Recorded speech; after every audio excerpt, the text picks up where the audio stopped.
Hello, beautiful best friends, and welcome back to our little crazy corner of the internet. I hope this video finds you super duper well and that you are having the best week of all time. It's so nice to be hanging out with you all again. Yeah, they're back. Ooh. Are you okay? If you are new here and you have never seen this face before, then hello, my name is Liz. It's so lovely to meet you. And if you like hearing about things like true crime and unsolved mysteries, then you should probably just hit subscribe and you and me can be best friends forever. You know, if you want, no pressure. But just so you know, we're best friends now. If you have been here before, though, you know it is not just you and me in this beautiful best friendship we have going on. We are also blessed with the presence of Lily Girl here to give us top-notch emotional support and probably a casual, generous dose of interruptions throughout this video. Editing Liz, let's switch to Lily Cam. Hello, Lily Girl. Are you all ready for the video? Hey? You gonna keep us company? Yeah. So we are back at it today with another multi-parted deep dive. You guys really seem to enjoy the Somerton Man mystery deep dive I did a month or so ago, so I thought, what the heck, let's do another one. This case today was suggested by one of my OG sweetest subscribers ever, Barbara. Barbara is the absolute best. You guys, if you see her down in the comments, give her some love because she is the greatest. I'm just going to come out and admit right now that I had never heard of this case before, which blows my mind because it's seriously one of the most controversial, most spoken about, most covered, most litigated cases in US history. It's huge.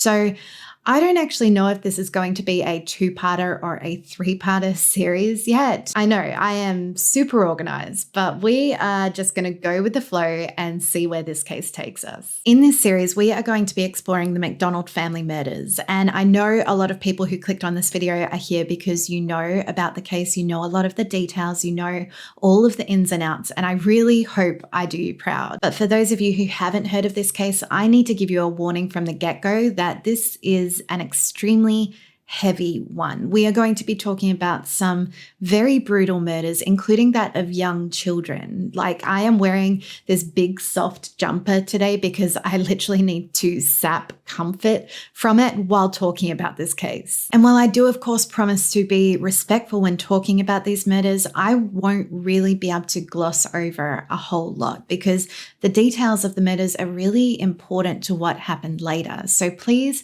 proceed with caution. I don't want to traumatize anyone today. If you're sitting there thinking this is already sounding like a case I don't think I'm up for hearing about, then please tap out now. I will miss you like crazy, but I will see you in the next one. And with all of that said, if the rest of you who feel like you are okay with proceeding are ready and set up with your drinks and your snacks and maybe a big comfy jumper, just a suggestion, then let's begin. Today we're traveling back in time to the early morning hours of the 17th of February 1970. It was a chilly, rainy night in Fayetteville, North Carolina, when a phone operator answered a call at about 3:40 a.m. from Fort Bragg, which is the military base located on the outskirts of the city. On the other end of the line was 26-year-old Dr. Jeffrey MacDonald, an army captain who was living on the base in some officers' living quarters at 544 Castle Drive, with his wife, 26-year-old Colette MacDonald, who was 4 months pregnant,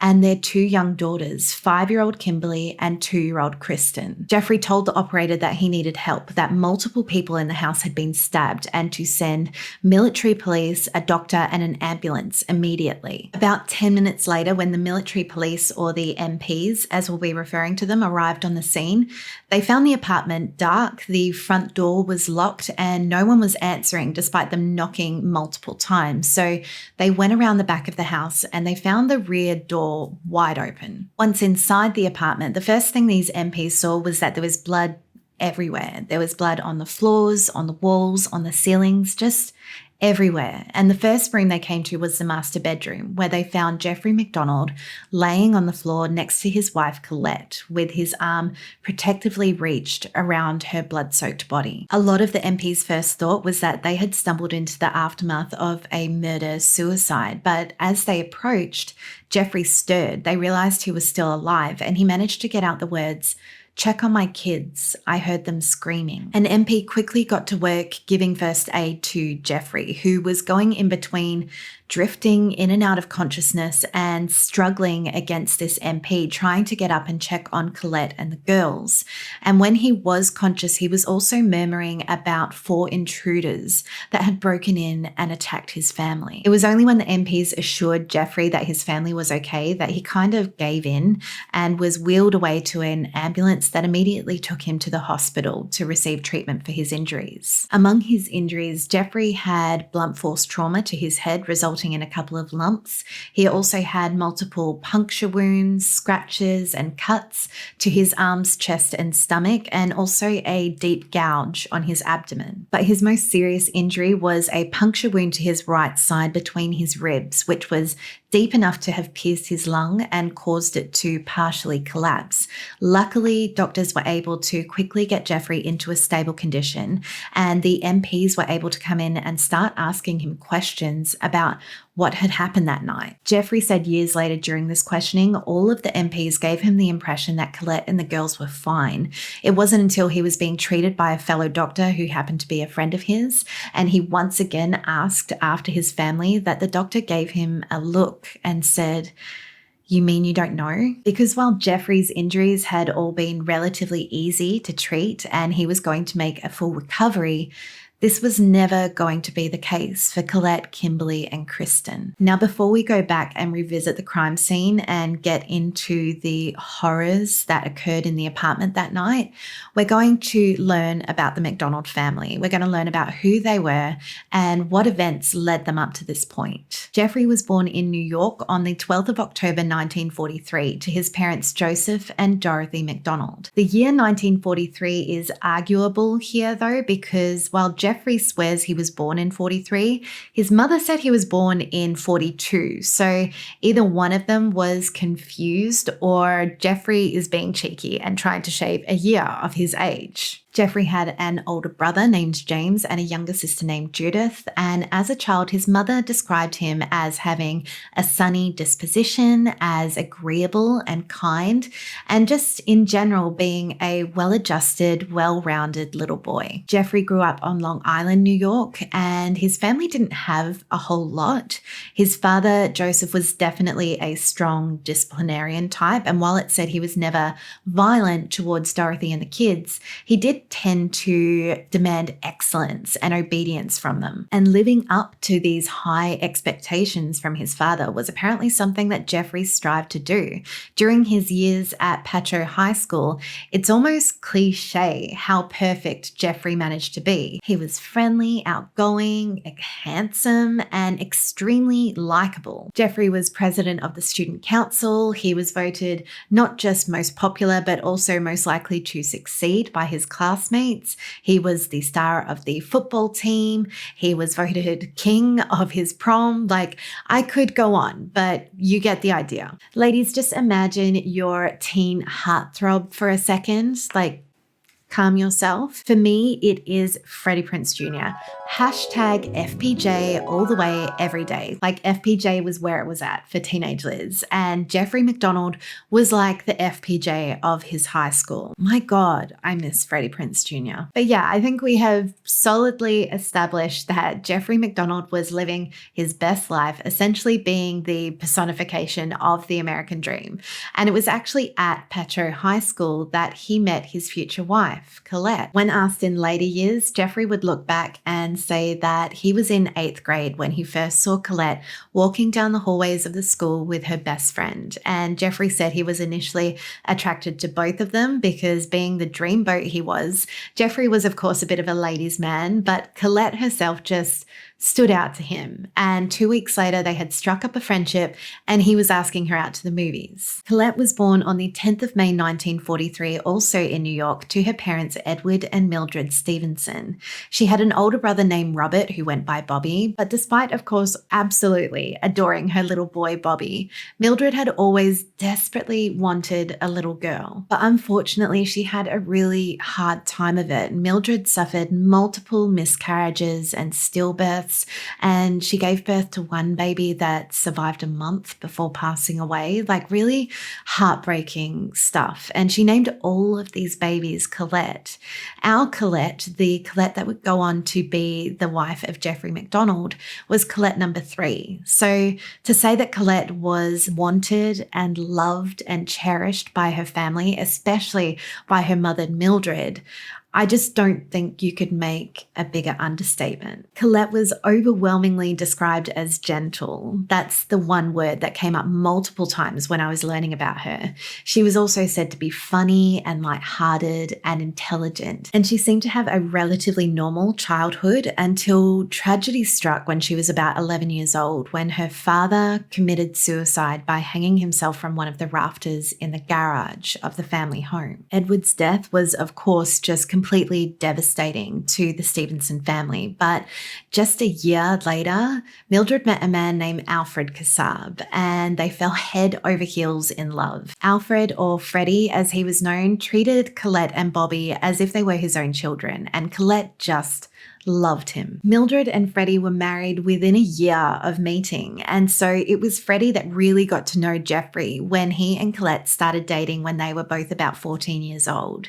And the pair dated on and off throughout high school until Colette called it quits and they parted ways temporarily. Jeffrey, along with just being an all-round star amongst his classmates and on the football field, also happened to get really good grades. So he managed to get a scholarship to Princeton University, where he enrolled as a pre-medical student. A couple of years into his studies, Jeffrey reconnected with Colette, who was also studying at Skidmore College back in the state of New York, and they were writing each other letters all the time, and Jeffrey would very often hitchhike the nearly 4-hour trip to be with Colette on the weekends. And then in August of 1963, Colette told Jeffrey that she was pregnant and that it was his baby.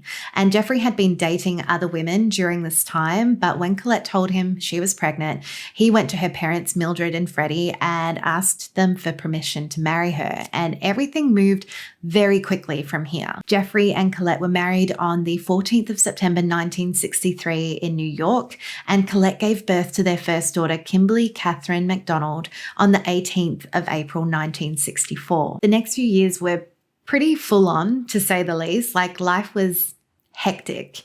After Jeffrey completed his scholarship at Princeton, the family moved to a tiny one-bedroom apartment in Chicago in 1965, where Jeffrey continued his studies at Northwestern University Medical School and worked multiple part-time jobs while Colette was at home caring for Kimberley full-time. During this time, Colette fell pregnant again and gave birth to their second daughter, Kristen Jean MacDonald, on the 8th of May, 1967. Are you guys feeling the hecticness yet? Because I certainly am. The following year in 1968, Jeffrey graduated from medical school and the family of 4 moved again, this time to Bergenfield, New Jersey, so that he could complete a 1-year internship at the Columbian Presbyterian Medical Center, where he specialized in thoracic surgery, as in surgery of the chest area, like the heart and lungs, because I just needed to tell you guys that.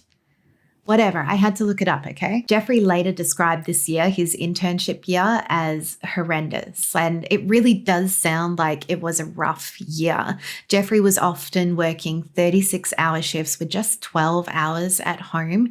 So when he was home, he was exhausted, just trying to recover from work. He had no energy and wasn't really able to hang out and spend quality time with Colette and the girls. So it probably would have been a huge relief when that year was finally over and done with. But Jeffrey and Colette were then separated for 6 weeks in July 1969, as Jeffrey had enlisted in the Army and he needed to complete a physician's basic training course in Texas. The Vietnam War was, of course, at its peak around this time, and Jeffrey joined the Army knowing that there was a chance that he would be deployed overseas. After undergoing paratrooper training, he wound up as a Special Forces surgeon in the Green Berets. For those of you who haven't heard of the Green Berets, to give you a very brief description, They were an elite special forces group that was said to be the very best of the very best. They were described as like a jock branch of the army, which we should all know by now suited Jeffrey to a T. They also wore green berets, hence the name. Jeffrey would go on to earn the rank of captain, and he was assigned to the 3rd Special Forces Group as the group surgeon. This group would be disbanded about 3 months later, and Jeffrey would then take up the role of preventative medical officer with the 6th Special Forces. But back to August 1969, the entire McDonald family moved to Fort Bragg in North Carolina, and they moved into an apartment at 544 Castle Drive, which was located in a section of the base that was reserved for married officers and their families. By this point in time, Colette had managed to get in 2 years' worth of study under her belt after she had had to give her studies up when she had Kimberley, their eldest daughter, and she had dreams of going on and obtaining her bachelor's degree in English literature and moving into teaching. 5-year-old Kimberley and 2-year-old Kristen were old enough to have developed their own little personalities, and from the sounds of it, while they got along just fine, they were like chalk and cheese. Kimberley loved reading and drawing and was incredibly smart. She started reading and writing at an early age and was doing really well in school. And where Kimberley was a little bit shy and timid and quite girly, her baby sister Kristen was a tomboy and just a rambunctious little girl. She loved animals and playing outside, and Lord help anyone that picked on her big sister Kimberley, because Kristen would be over there in a heartbeat, throwing punches first and asking questions later. For Christmas that year, Jeffrey had surprised the family by buying a Shetland pony for Kimberley and Kristen, and they lovingly named him Trooper. And this was because Jeffrey had plans for the family to relocate once again in the near future, this time to a farm in Connecticut. And Colette was pregnant again, this time with a baby boy. She was due in July 1970, but as we now know, this pregnancy would be tragically cut short on the 17th of February 1970. And so, of course, we are now returning back to that night that brutally claimed the lives of not just Colette and her unborn baby boy, but also Kimberley and Kristen. Hey. Yeah, it's about to get bad, Lily. As I mentioned, when the MPs arrived on the scene, the first room they went into was the master bedroom, where they found Jeffrey and Colette. But while Jeffrey was able to be whisked away and treated for his injuries, the devastating injuries that Colette had suffered were not anything that she ever could have hoped to survive. Colette was laying on her back on the floor in the master bedroom. Her blood-soaked pink pajamas were partially covered by a blood-smeared bath mat and Jeffrey's tattered blue pajama top. Colette had been struck in the head with a blunt object at least 6 times with just massive force. Some of the lacerations were deep enough to expose the bone and in one instance fracture her skull. She had also suffered 2 blows under her chin and also a blow to the center of her chest, causing extensive bruising. Both of her arms were also broken from her holding them up, trying to protect herself from this brutal attack.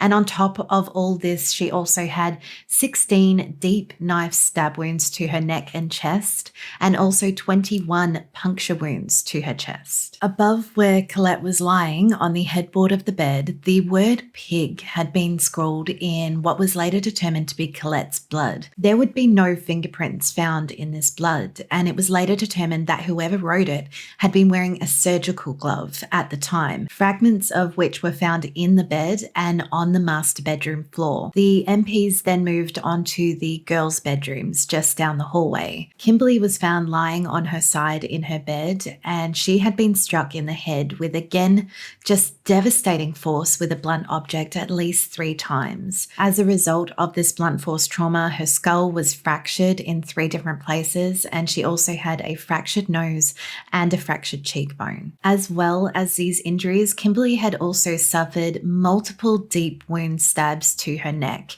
so close together that the exact number would never be determined, instead estimated to be between 8 and 10. And then, of course, there was the baby. 2-year-old Kristen. Like Kimberley, Kristen was found laying on her side in her bed with an empty bottle of milk on her pillow by the side of her face. She was just covered in blood. so much so that it was dripping down the side of the bed and puddling on the floor. While Kristen was the only one that didn't suffer any blunt force trauma, she had suffered 17 deep knife stab wounds to her back, chest, and neck, 2 of which were so deep that they penetrated her heart. She also had 15 shallow puncture wounds to her chest, and most heartbreakingly, deep defense wounds to her hands, meaning that this little tiny girl had been awake when she was attacked, and she had tried to defend herself against someone much bigger and stronger than she was. I seriously cannot overstate the amount of violence that took place here. There were a total of 80 stab and puncture wounds between Colette, Kimberley, and Kristen. They hadn't just been murdered, they had been overkilled. Just Colette's stab wounds would have been enough on their own to kill her without the blunt force trauma added to them. And Kimberley was likely already dead from her blunt force trauma before she was stabbed multiple times. Meanwhile, back at the hospital, Jeffrey was able to give the MPs a clearer picture of what had happened that day. He said that in the afternoon, after working a 24-hour shift at Cape Fear Hospital and then his regular shift for the Army, he had taken the girls to go feed the pony, Trooper. After that, they had come home at about 5:45 p.m. Jeffrey had hopped in the shower and then got into an old pair of blue pajamas, and the family had then had a quick dinner together before Colette left the house to attend a night class on child psychology. Jeffrey then popped Kristen to bed at about 7 p.m. before, exhausted from working such insane hours, he dozed off on the living room floor for an hour or so before Kimberley woke him up and asked if they could watch her favorite TV show. Once the show finished, Jeffrey put Kimberley down to bed at about 9 p.m. and it wasn't much later that Colette got home from her night class, and she and Jeffrey had some liqueurs. Yes, Colette was pregnant, but the 70s were a very different time. Like, it hadn't been that long ago that doctors were telling their patients that cigarettes cured cancer. So leave Colette alone. Her and Jeffrey chilled out with their liqueurs and watched TV for a little while. With the crazy hours that Jeffrey worked, the couple had to take advantage of the little alone time they could scrape together. So this was a common way that they would spend their evenings together. And after a while, Colette tapped out, probably exhausted herself from growing a little human in her belly, and she went to bed. Jeffrey, on the other hand, wasn't ready to go to bed yet, so he stayed up a bit later. He watched a little bit more TV, did the dishes so that Colette wouldn't have to do them in the morning. He read a bit of his mystery novel, and he also calmed down Kristen when she woke up crying with a bottle of warm milk. And then finally, at about 2 a.m., Jeffrey decided to call it a night. When he got to bed, though, he found that Kristen had snuck into bed next to Colette, and when he went to move her, he realized that she had wet the bed. So, not wanting to wake his pregnant wife or change the wet sheets, he picked up Kristen, carried her back to her bed, and then went and set up camp in the living room, laying down on the couch where he pretty much immediately fell asleep. And then Jeffrey tells the MPs the next thing he knows is that he is awoken by screaming. He can hear Colette screaming from the master bedroom saying, "Jeff, help me, why are they doing this to me?"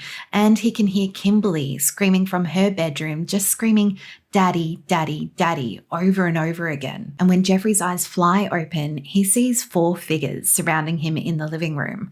1 black man with an army jacket, 2 white men, and 1 white woman with long blonde hair wearing a big floppy hat and holding a candle. And she's chanting, "Acid is groovy," and "kill the pigs." So Jeffrey goes to leap up, but he is attacked by the 3 men. And during this struggle, his pajama shirt ends up being ripped over his head and getting entangled over his wrists. So he uses this as kind of a defense against the men as they're hitting and punching him. He reaches out and grabs the wooden club that one of the men is hitting him with. And all the while, the other 2 men are just raining down punches on him, like really hard punches so hard that he looks down because he's getting this really horrible pain in his side, and he sees the glint of an ice pick and realizes he's not being punched at all. He's being stabbed. So he continues to try and ward off these punches and stabs and knocks over the head with his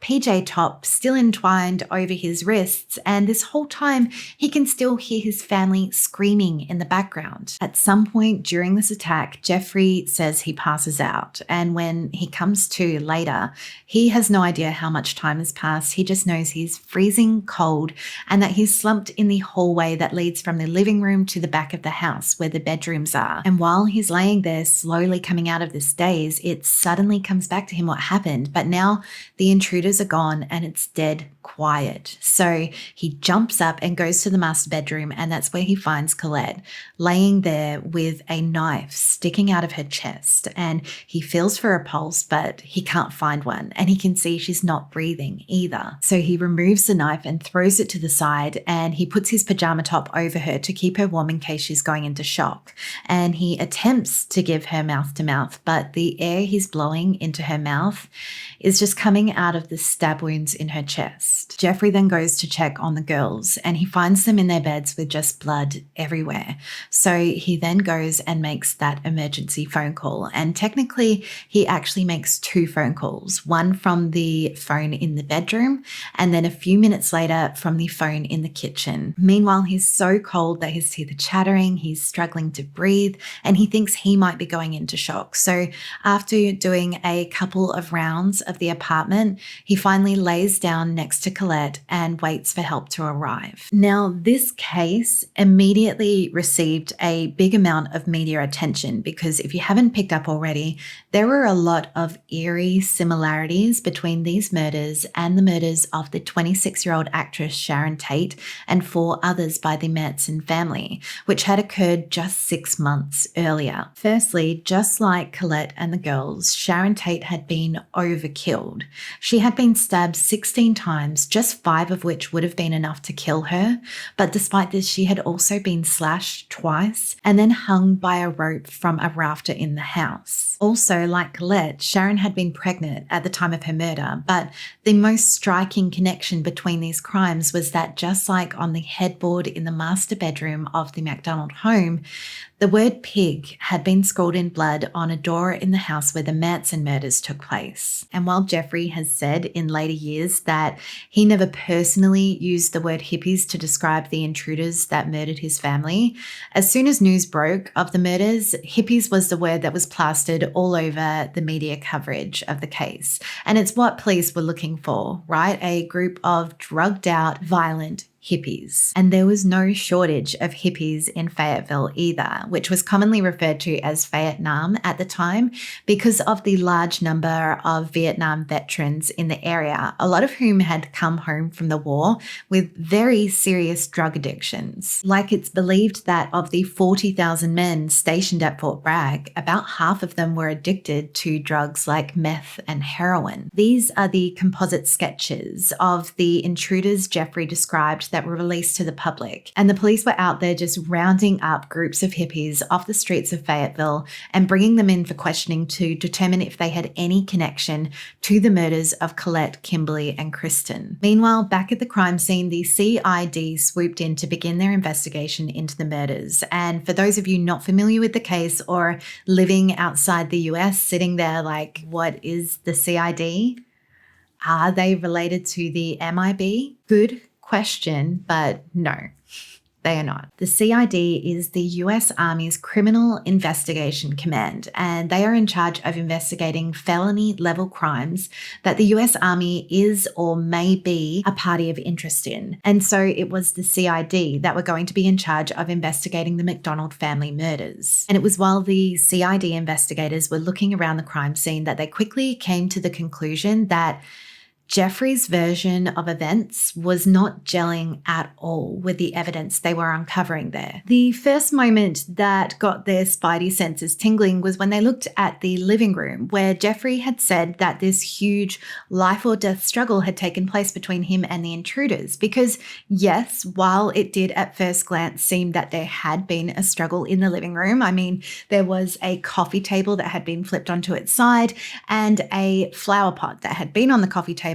was on the floor with the plant fallen out. But the CID investigators noticed that the dining room, literally just 6 feet away from the living room area in this small apartment, was completely intact, right down to the Valentine cards the girls had made for Jeffrey, all still standing perfectly straight up on the buffet. If this struggle that Jeffrey described had actually taken place in this small area, with Jeffrey desperately fighting for his life and that of his family against not 1 or 2 or even 3, but 4 intruders laced out on acid on this murderous rampage, surely you would expect more of a fallout from this struggle than just an overturned coffee table and flower pot. The coffee table was also really top heavy, and try as they might during countless reenactments of this supposed struggle, investigators could never get it to land on its side. It always flipped right over onto its top. And above the couch, where, according to Jeffrey's version of events, most of the struggle had taken place around, there was a picture still there perfectly in place. There was also an end table directly next to the couch that was still standing. So things just weren't adding up. There was also no evidence of anyone other than the MacDonald family themselves being inside the apartment that night. There were no signs of forced entry and no mud or grass tracked inside from the outside, according to the first MPs on the scene that did track mud and grass inside. Like I said, it had been raining all night that night. So how did these 4 intruders come inside and not bring any mud or dirt from outside? And I know where your mind is going, but Jeffrey did say they were wearing their shoes, so they didn't sneakily take them off before they came in. And yet later, when the MPs came in, they all dragged mud and grass inside the house. Again, it just wasn't adding up. None of the neighbors heard anything except for one girl that lived in the apartment above the MacDonalds,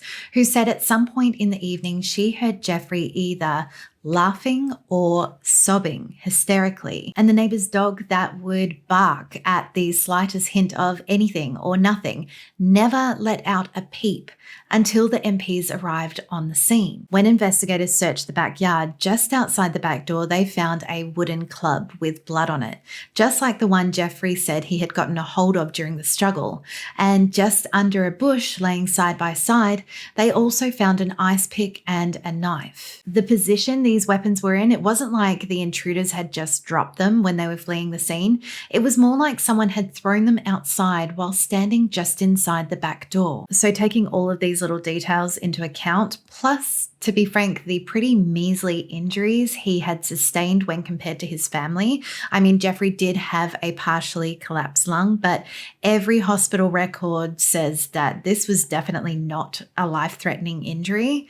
So it was very quickly Jeffrey MacDonald himself that became the CID's prime suspect. But to some, the idea of Jeffrey MacDonald murdering his family in cold blood seemed like even more of an unlikely scenario than the murders being committed by a bunch of drugged out, violent hippies with no obvious motive who managed to escape the scene without leaving any obvious sign that they were there in the first place. Jeffrey was a respected doctor and army captain who, by all accounts from those who knew him, was the ultimate family man. Like, he was that annoying co-worker to staff at the hospital, always showing them photos of his girls, and he had never shown any signs of violence or even really anger towards them. The McDonald family were also really popular with their neighbors. I mean, Jeffrey and Colette were occasionally heard arguing, but it always seemed to be over relatively trivial things. For instance, Jeffrey once bought a stereo television without telling Colette, so she was annoyed. And Colette had also written a letter to one of her college friends in Christmas in 1969, literally just a couple of months before the murders. And in this letter, she talked about how happy her and Jeffrey were, literally the happiest they had ever been. So not everyone was on board with this theory. And when one of the first responding MPs, Kenneth Micah, heard about Jeffrey describing one of the intruders as a woman with long blonde hair and a big floppy hat, he piped up to his colleagues and his superiors, saying that when responding to the emergency call when they were driving to the apartment, he said that he had seen a woman matching that description standing outside in the pouring rain on a corner not far from the MacDonald residence. You know, just casually at 3:45 a.m. in the morning.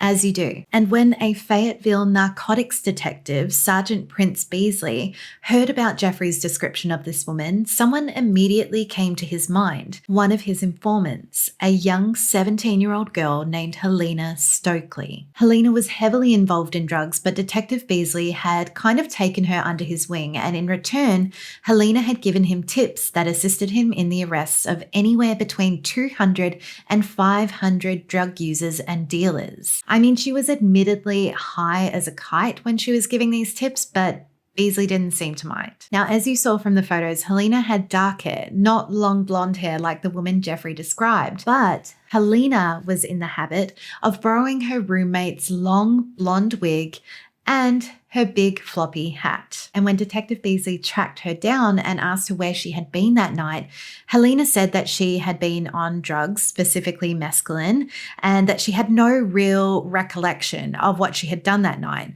But when Beasley brought up the McDonald family murders, Helena went on to say that she thought she might have been at the McDonald residence that night while the murders were taking place. Because of this, Helena Stokley was interviewed by the chief army investigator, but this questioning didn't really lead anywhere or turn up at anything of note. I don't know if maybe Helena was under the influence of drugs at the time of the interview and maybe incoherent, but for whatever reason, the investigator didn't even bother taking notes. Spoiler alert though, this is definitely not the last we are going to hear about Helena, because she was a very big part of this case for decades. So I highly recommend putting a little mental bookmark on little old Helena. But back to Jeffrey, he was still the CID's prime suspect. And so he was taken in for questioning on the 6th of April, 1970. And despite what a lot of pro-Jeffrey people have said over the years that his story has remained exactly the same, he actually just couldn't get his story down pat. I mean, the main gist of his story remained the same. He said he was woken on the couch by the sounds of Colette and Kimberley screaming in their bedrooms, that he was involved in the struggle with the hippie intruders, although he again pointed out that he never specifically referred to them as hippies. But anyway, during the struggle, he was hit over the head with the wooden club, he was stabbed with the ice pick, and he subsequently passed out. And when he came to, he went and found the bodies of Colette and the girls, and he made that emergency phone call for help. But there were a few little discrepancies in this interview. Firstly, multiple times during the interview, Jeffrey has to stop and correct himself because he refers to the couch as the bed. But I mean, he did say he was sleeping on the couch. Technically, the couch was his bed for the evening. So we could put this down to him just getting confused, getting mixed up. It happens. But then there's also a little bit of confusion about what lights were on and what lights were off. And it starts getting really murky because one second Jeffrey is saying he could only make out the intruders' silhouettes.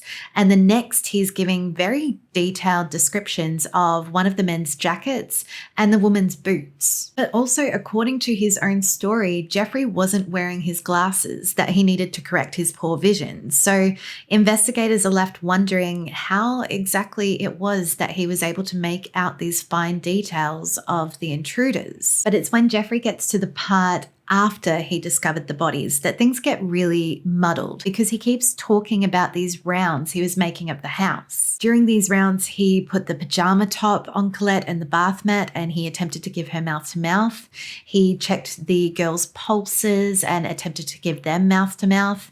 He washed his hands in the bathroom sink. He checked the back door and stuck his head outside. He made the emergency phone call. You know, these are all the things that he did after he discovered the body. bodies, but he keeps changing and mixing up the order that he did these things according to the questions that the detectives are asking him.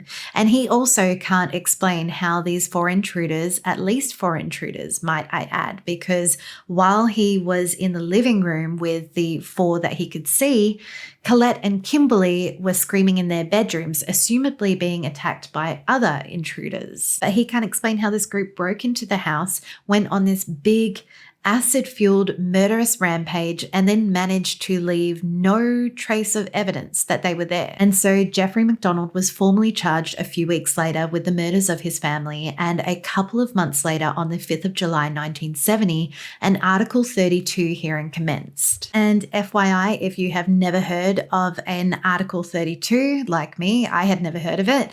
It's basically the US Army's equivalent of a preliminary hearing or a grand jury in civilian law, and the purpose of this hearing would be to determine if Jeffrey was going to face a court-martial. During this hearing, there was a lot of very damning evidence presented against Jeffrey. I mean, as well as the dodgy, staged-looking struggle scene in the living room, there were multiple things that Jeffrey had claimed during the investigation that were just shown to be entirely false. For instance, Jeffrey had always been very adamant from the very start that the knife that he had removed from Colette's chest had been a short, blunt Geneva forged knife with a bent blade, as in this was one of the first things that he told MPs on the scene, and he also told a couple of the medics to make sure that the MPs knew that that specific knife was the one he had removed from Colette's chest. But upon forensic analysis, it had been found that Colette had never been stabbed by that knife at all.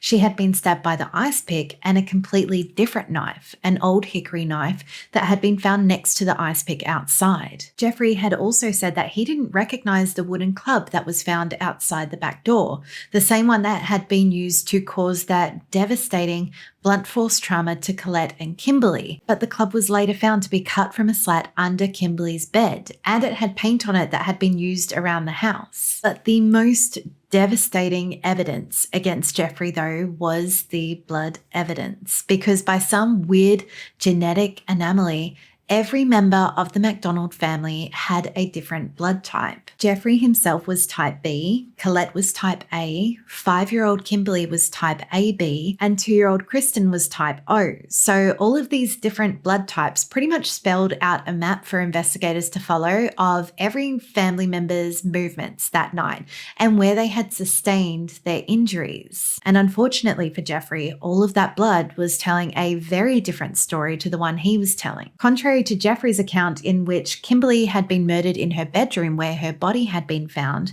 there was a large amount of Kimberley's blood found in the entry of the master bedroom. There was also a large amount of Colette's blood found on Kristen's bed, despite Colette supposedly having been murdered in the master bedroom. And Jeffrey's blood was found not only in the bathroom, where he said he had washed his hands, but also in the kitchen, where he said he hadn't really stepped foot in that night. And it was specifically found right in front of the cupboard underneath the sink where he stored surgical gloves. You know, like the gloves that had been worn by the person that had scrawled the word pig on the headboard in the master bedroom in Colette's blood. So we are of course familiar by now with Jeffrey's version of events for that night, but this blood evidence brings us to the prosecution's version of events. The prosecution said that Jeffrey was lying. I mean, of course, that's their job, but they said that there was no one else in the house that night and that it had in fact been Jeffrey himself that murdered his family. According to the prosecution, everything started in the early morning hours when an argument broke out between Jeffrey and Colette in the master bedroom. Does anyone remember me saying that during his interview with investigators, Jeffrey had to keep correcting himself because he kept calling the couch the bed?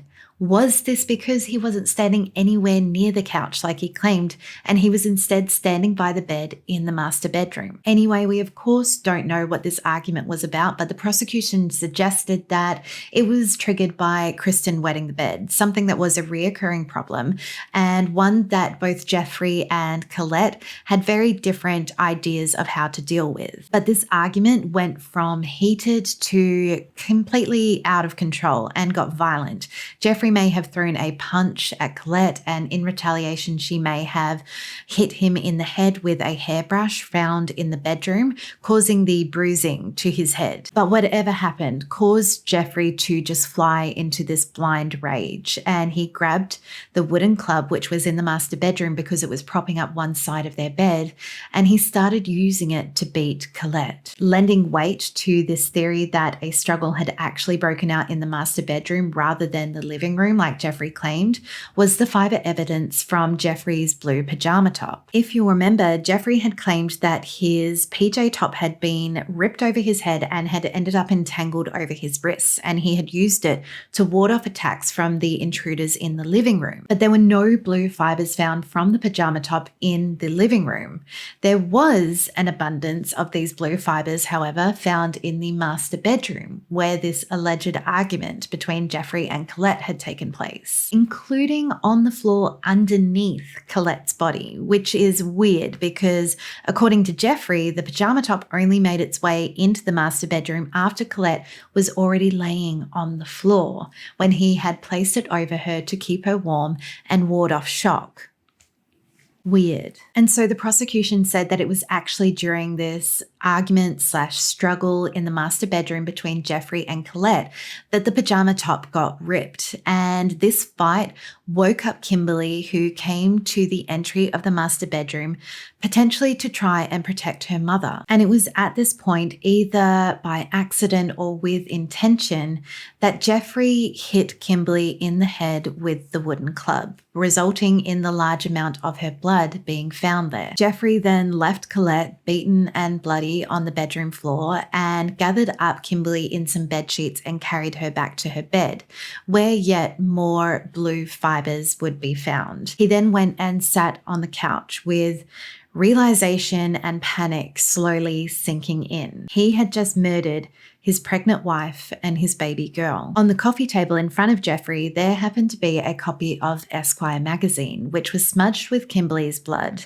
And in this magazine, there was an article listing the details of the Manson murders that we spoke about earlier. So the prosecution suggested that while Jeffrey had been sitting there on the couch, he had flipped through the article, and inspiration struck. He set the scene, making it look like a struggle had occurred in the living room by placing the coffee table on its side. He then went into the kitchen and grabbed the gloves, the knife, and the ice pick, and he went back into Kimberley's room, where she was probably already dead from the blunt force trauma, but to make it look like she had been attacked by multiple intruders, he stabbed her multiple times. He then went into Kristen's room to begin his attack on her. And this is the most evil part of this case, if you ask me. I mean, up until this point, Kristen was alive and unharmed, but Jeffrey, according to this version of events, went into her room and brutally murdered her just to cover up what he had done to her mother and her sister. It was during this attack on Kristen that Colette, still alive by some miracle,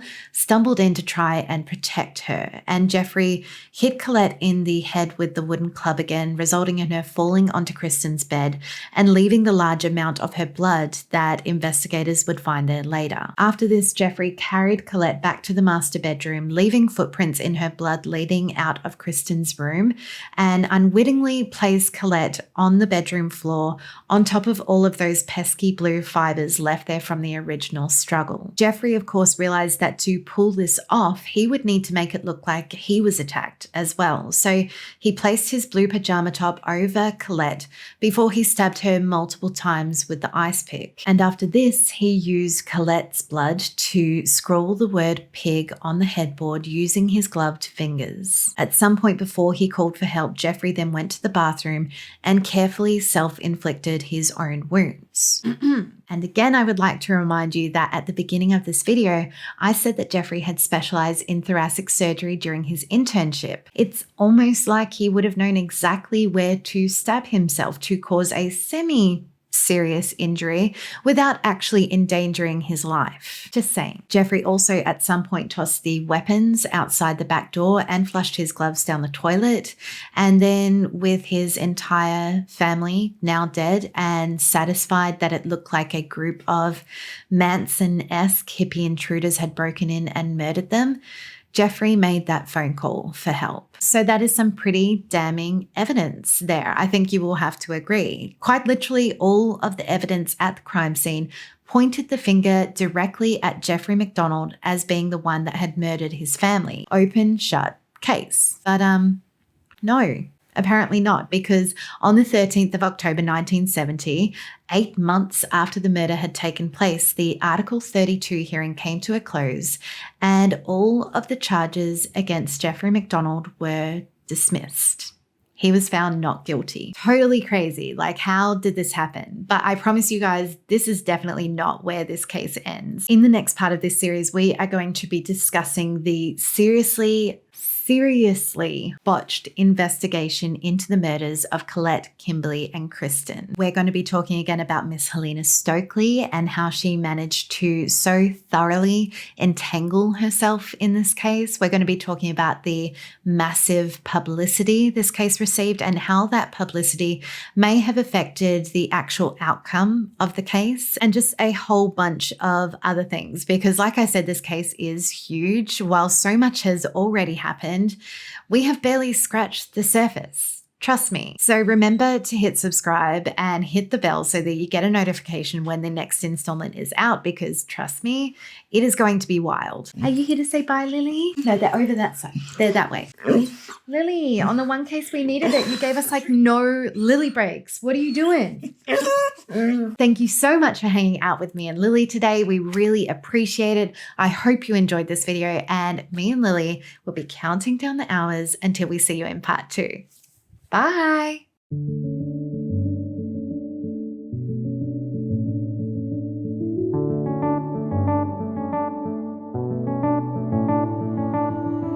I've been there, but I have to stay afloat. It's not easy.